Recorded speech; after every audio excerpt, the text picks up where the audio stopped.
नमस्ते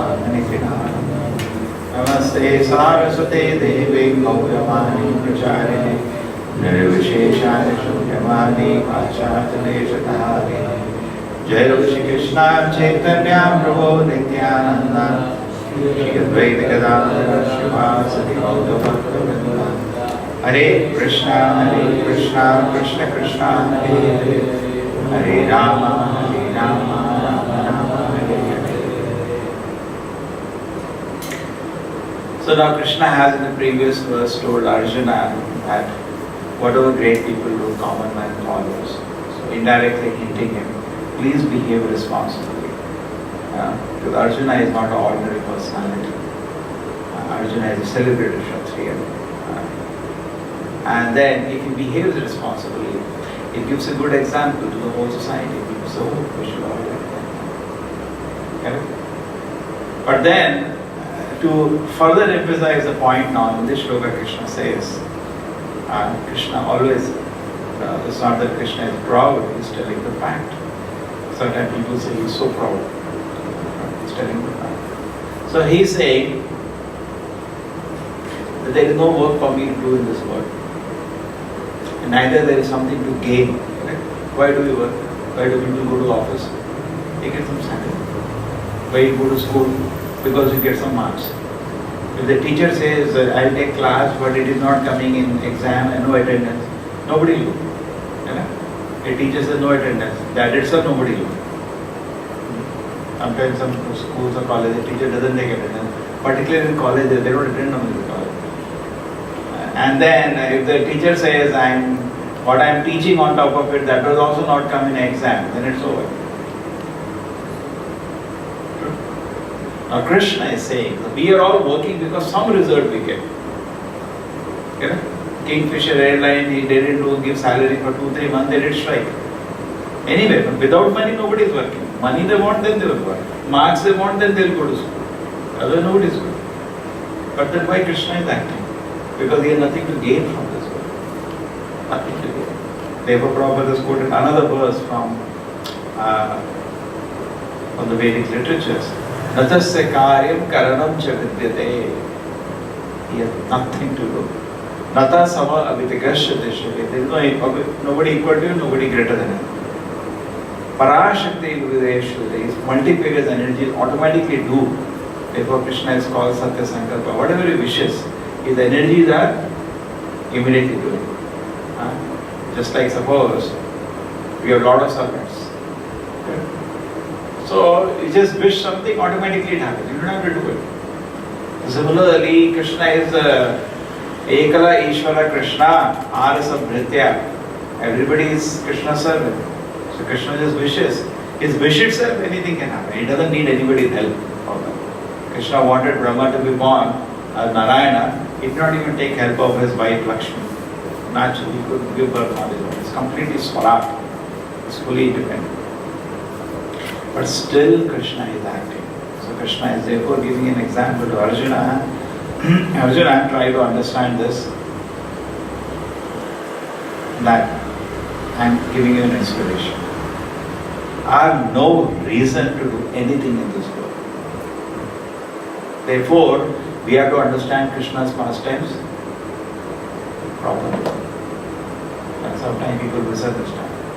Even Narada, they think, nice politician is. Everywhere they go, Narayana, Narayana. Correct, many children seeing movies, in politician. He throws something here, nothing. He has nothing to gain. Similarly, Krishna, Prabhupada says Narada is great because he possesses Krishna in his heart. So you become great. Either you are Krishna, we are not Krishna, but we can possess Krishna in our heart of pure devotion. Anyway, so Krishna has nothing to, imagine, look at the Vairagya. He is the one who has created this world. And Brahma created this. When this world creation was dedicated to Brahma, Brahma felt very sad after the creation. Just like Vedavyasa, after he wrote the Vedic literatures, felt sad, no?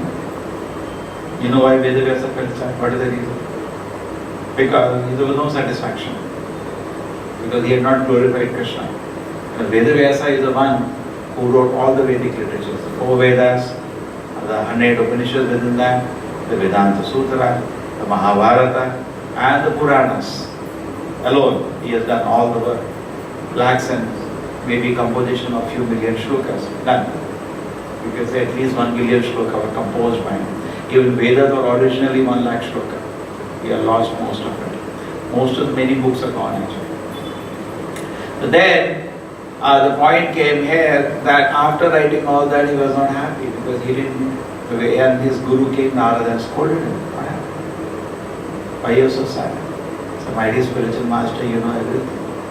So he said, yes, you are not glorified Krishna. Therefore, you are sad. Correct? We know that. That is the beginning of Bhagavad. And later you see Brahma's creation. Brahma also, when he creates his world, he also becomes sad. Oh my God. If the conditioned soul look at this world, they will take it as real only. Means he could understand that people are not able to figure out. Because what he has created, just like you make mannequin. Correct? You make what you make? Mannequin. You make it so nice that you figure after that, my God, nobody will ever figure out this is real or this is false. Okay? And therefore Brahma launches his own party. Brahma has his own party of devotees. That is Brahma Sampradaya. Prabhupada says not only he creates, he launches his party also. And there are other 3 parties also. From Lakshmi, from Lord Shiva, and from the sons of Brahma, 4 Kumaras. So anyway, so there is this world is like that, so beautifully created. Now the Mayavadi, when they look at this world, now one thing there is some, it's not that we are above that, but one stage is to look at this world just for enjoyment. That's not the best. Then better it is that we look at this world, but we see the dualities of the world are giving me so much pain. That's the Karmis see that. And the Karmis look at this world, Dukkheshu anidvigna manaha, Sukheshu vikata. They concentrate on all the shlokas of Gita, correct? They want to make Sukha Dukkha equal, the dualities. And Krishna also says, no, they Dvandva Moha Nirmukha. Dvandva Moha Nirmukha. So basically, the variety of this world, the bitter word, the variety, they nullify that. Who? The impersonalist. And they want to make it zero. There is nothing honor, there is no dishonor, there is no heat, there is no cold, there is nothing good and bad, and make it everything zero. And when they come to this, they keep working on that I am not this, because in this world, the mind and the body become agitated by the different dualities. The body become agitated by different dualities. Now it is hot, it is cold. And the mind become agitated by different dualities. Correct? So they understand I am not the body. They want to come out of this duality effect on the body. Similarly, mind is agitated by the duality of something is pleasurable, honorable, and something is not pleasurable, honorable. So body and mind are affected by the dualities. What the impersonalists do is that they try to come out of the dualities of this world. Correct? They do this much instruction the Gita they follow.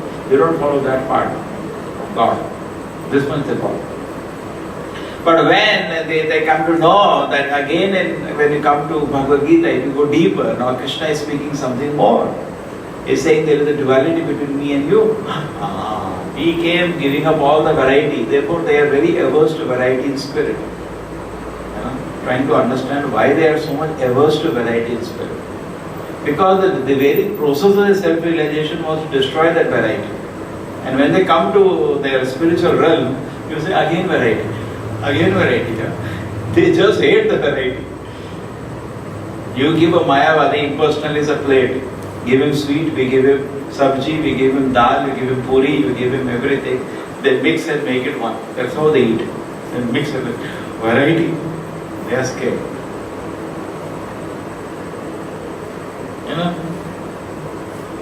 Because there is one little philosophy, very difficult. difficult, but you will understand. He can understand it. So what happens?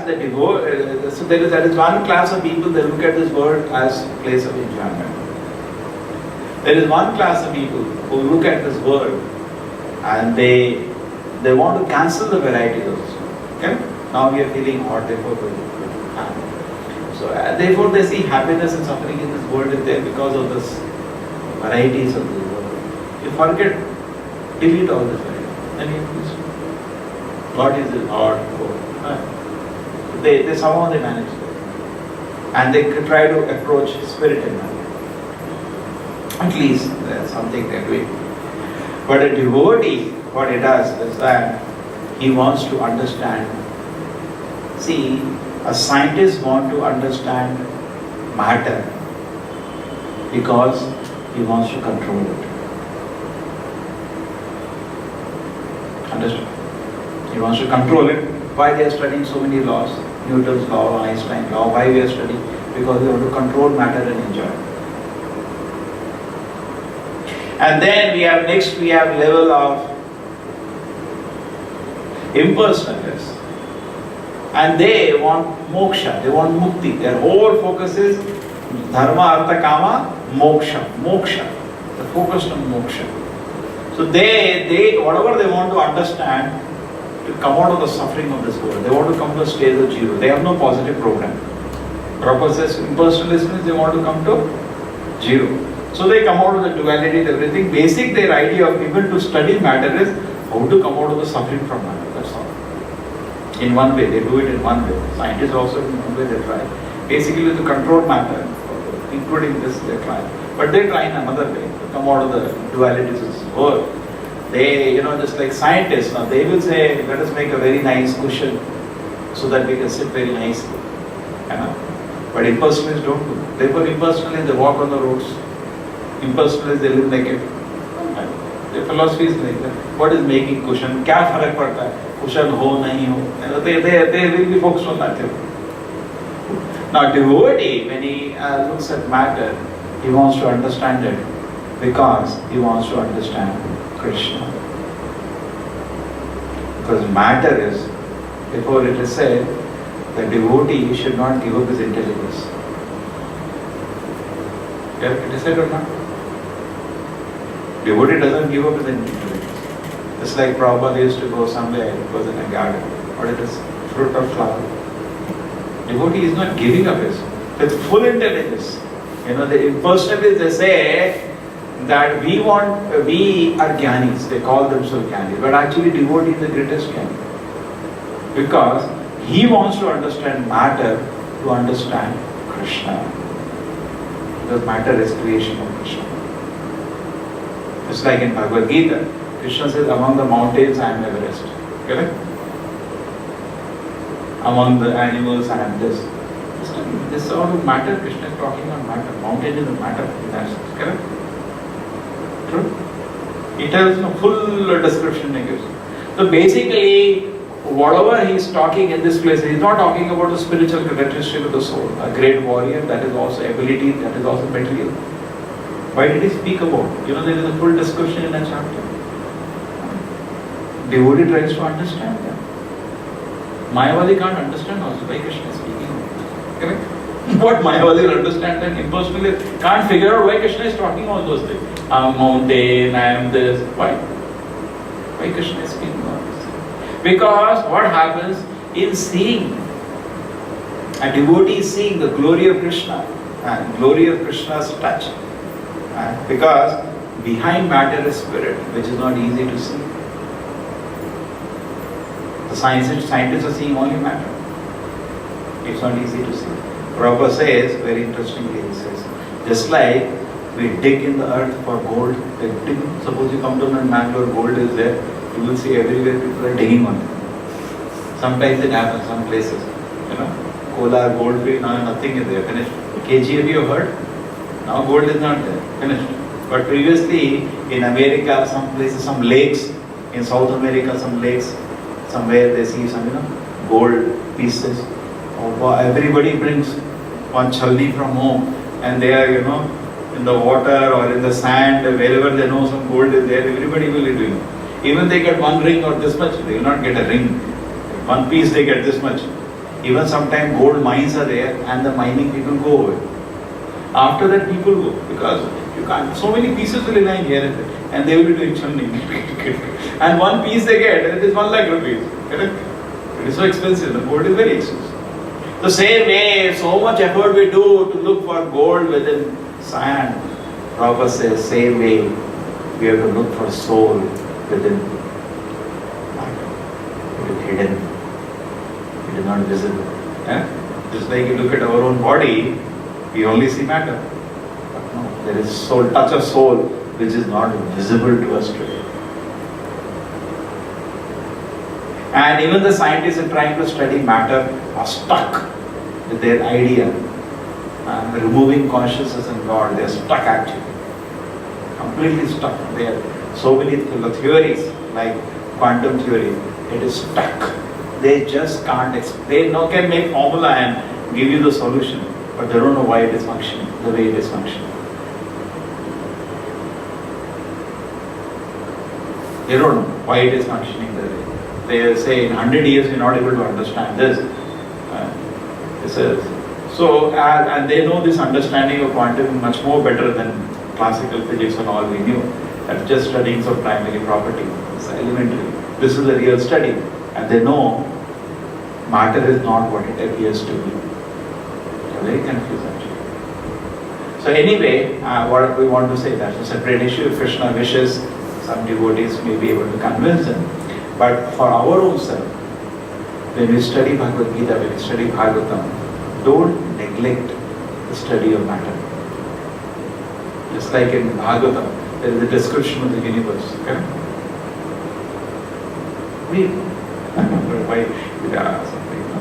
Try to understand. Why is it that Shukdev Goswami is talking about the description of the universe? There is a reason for that. With all distances, this many yojanas above that, above the Garbhodaka ocean, the hellish planets are there. He says that. And these many yojanas above, then there is a planet of the first, Pṛthā is there. Then so many yojanas above, this is there. This is the diameter, this is the radius of the universe. Everything is telling. Shukdev Goswami. Because if you can study that, the authority of the Vedic literature, if you can study and understand and can teach people, and they can see that what we are seeing is exactly, but first you have to teach them how to see also. It's not that our senses are imperfect. What we are seeing may not be what it is in the sky. Correct? But if you can, but why Shukdev Goswami will explain? Parikshit Maharaj is about to die, only 7 days are remaining. And he is explaining the whole structure of the universe, one canto, many chapters are going on that. Correct? So, you also read. So the question may be, Parikshit Maharaj could have said, why you are talking about all this? Let us talk about Krishna Leela now. Sometimes we also feel like that. No, Prabhupada says neither the master was in a hurry, neither the student was in a hurry. Why he was describing the whole? Because the reason is this, if you can understand that, and you can corroborate with what you see in the sky, it gives authority not to the Vedic literature. Today, suppose you take some distance from that, and you say the same. In fact, many of the distances have been found exactly the same. Even in the yojana, when you divide yojana, as 6 or 8, one yojana has so many miles and all, you get the same distance what it is. But if you can, present, you will be stunned. My God, what apparatus they have that gives authority to the Vedic literature. So there are many reasons he's stunned. Just like very simple point. Suppose you say, I think I told this one. So the point is that this will help establish the authority of the Vedic literature of society. So we should not neglect this study.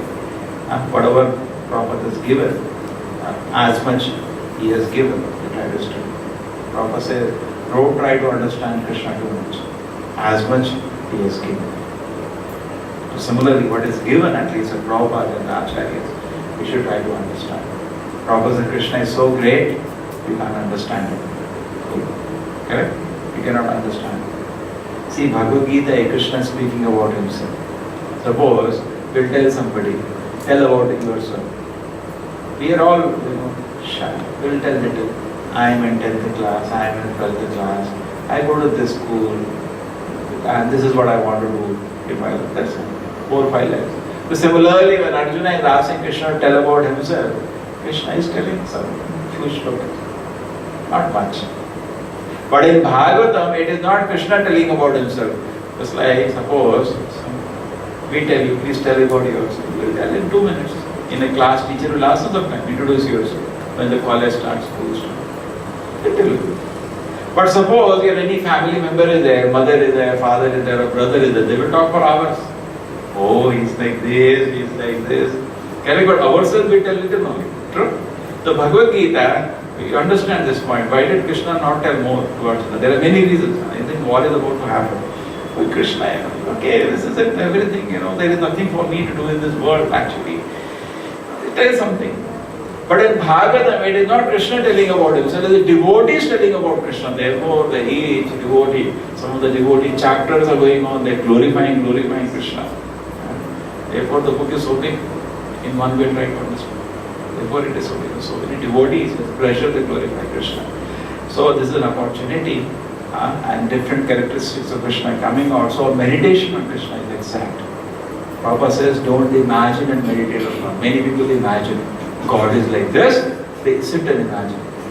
And they based on their own experience. Some dream they had, somebody says something, some thought came, and based on that, they want to imagine God. Nonsense it is. Suppose I want to know about you. Or say some rumor people have spread.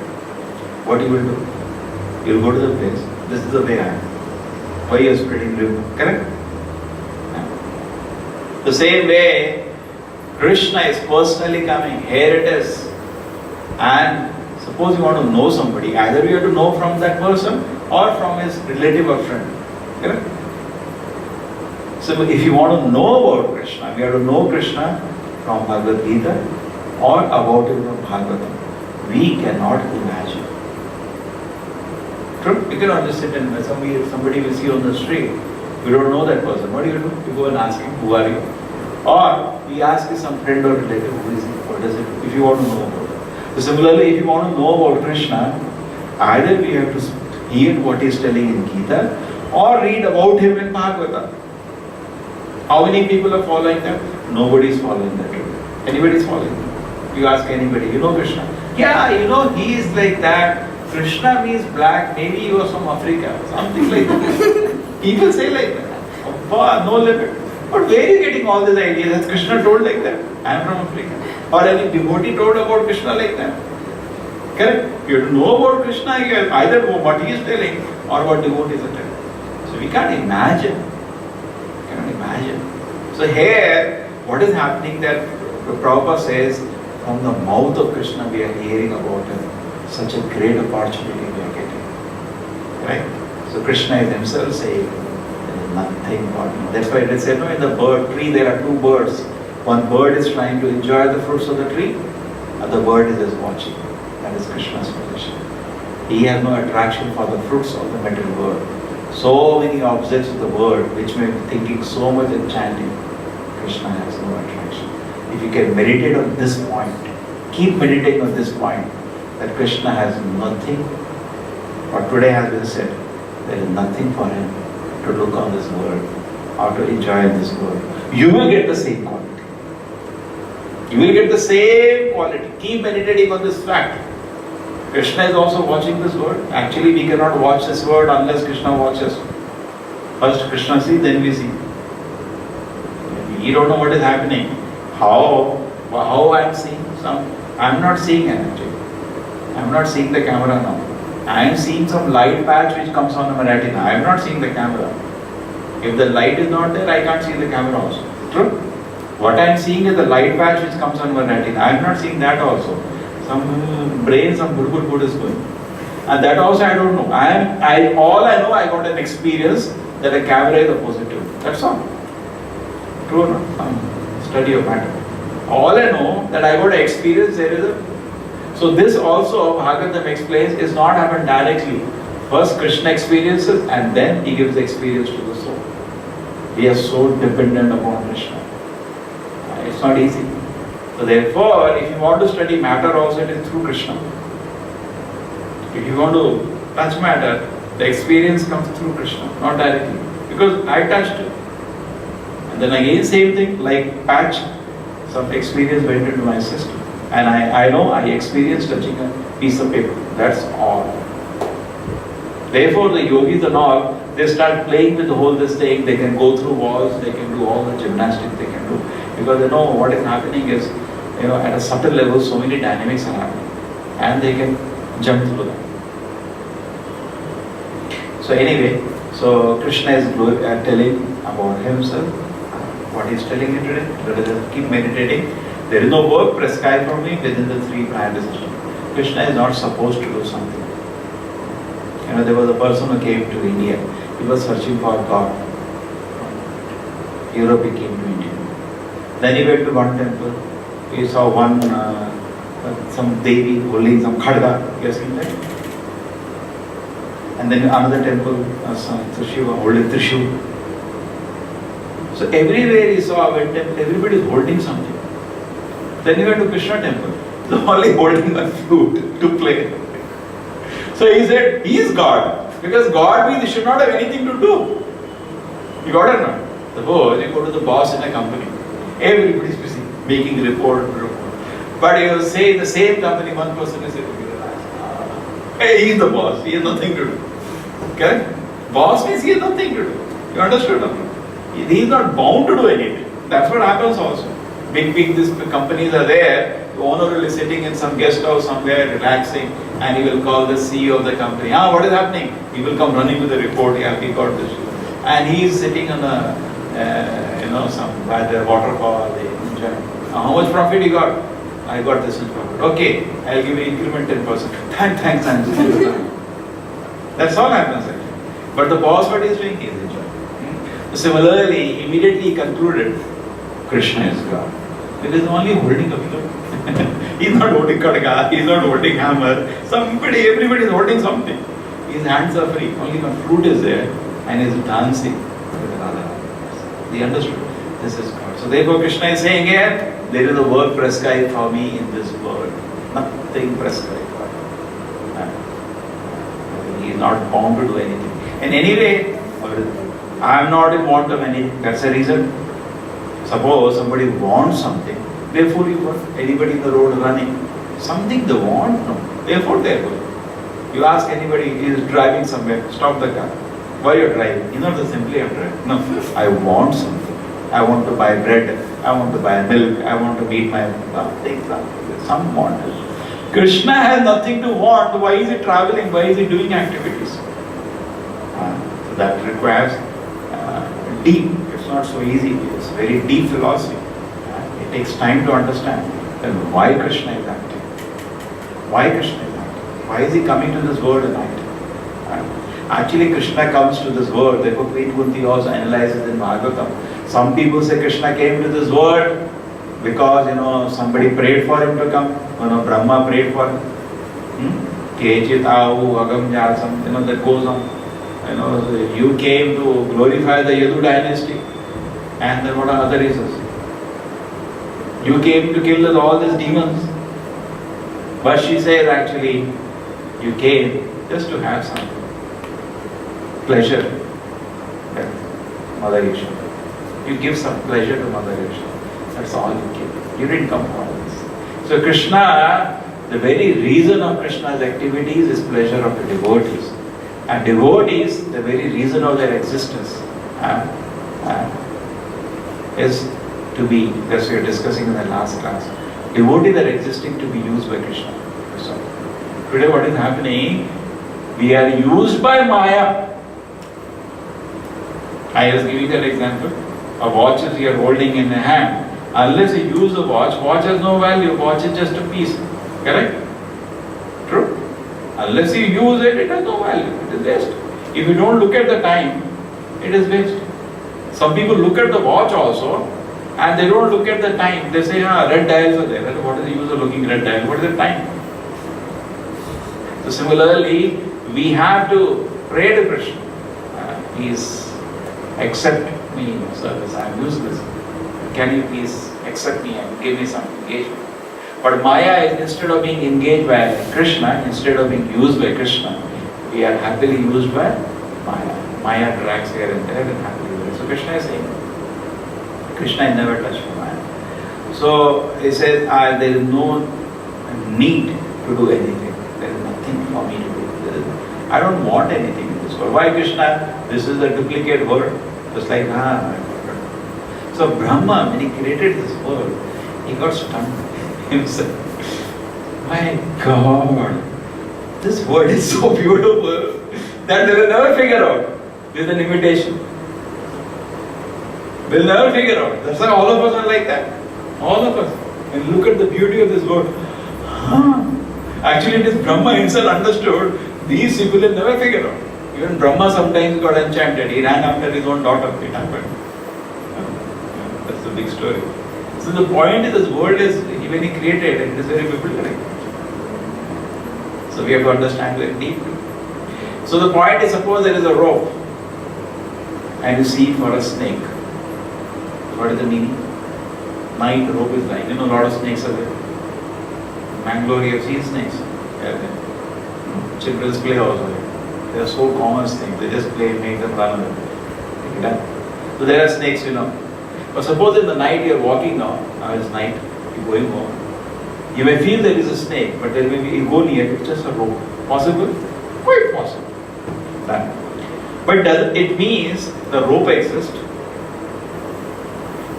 Otherwise, where you have seen the rope. And it also means somewhere snakes are existing, which you have seen before. Snake also exists or not? It doesn't mean snake does not exist. Similarly, when you look at this world, matter, it looks enduring, but actually it is not enduring. It looks what it is not. That is the effect of Maya. Soul is always what it is. Soul doesn't play gimmicks. Soul is always what it is. But matter is always what it is not. And one of the properties, there are many properties of matter, what it is not. One of the properties is, it looks enduring, but it is not. It looks permanent, correct? You look at the body, it looks permanent, and it is not. Therefore Krishna says, watch out, you are death. So we get a shock, because actually we are living in an illusion. All of us, we are living in an illusion, that we are there in the spiritual world. This world looks spiritual. That means, this rope is not the snake, but somewhere spiritual world is there, which is enduring, which is eternal. Once what happened, but devotee had joined him, become full-time devotee. So his parents had come and they were wanting to fight, but somehow Bhagavatam classes, they sat down there. So the class got over. So one father comes, I have a question. Are you telling all these people kingdom of God is there? How do you prove kingdom of God is there? How do you prove Vaikuntha is there? He said, you want to prove? I said, yes. He said, do you want continuous happiness in this world? Yes or no? I said, yes, I want continuous happiness. Is it there in this world or it is not there in this world? Yes, I am not finding that. That's the proof. You had it, therefore you wanted it. Suppose I show you a picture of apple. Okay? Your mouth waters. Is it here apple is there? No, apple is not here. A picture of apple makes your mouth water. That means you have tasted apple somewhere before, and here when you see picture of apple, you look for that. Similarly, in this world, in different relationships and all that, so many things, you look for permanent enjoyment. It is not there. Why am I looking? Why did I water when I saw the apple picture? Because actually I have eaten apples which have taste. So similarly, in spiritual world, there are relationships which give happiness. In this world, it does not give happiness. In spiritual world, we have experienced spiritual world. Therefore, this world, we look for the spiritual world in the material world. We are looking for permanent happiness. Why? Because we have seen it in the spiritual world. Therefore, that's a proof there is spiritual world. We are looking for things which are not there in the material world. That means we have experienced them in the spiritual world. Okay? When you are seeing a picture of apple, your mouth is watering. What does it mean? Here there is no apple. That means you have eaten apples. So in this world, in different ways, we try to become unlimitedly happy. We all know it is not there. That means somewhere I had unlimited happiness and I experienced it. That proves that Buddha exists. Literally, jnana will actually help. It also satisfies the mind. Our intelligence is there. It also became. Srila Prabhupada ki. Bhagavad Gita ki.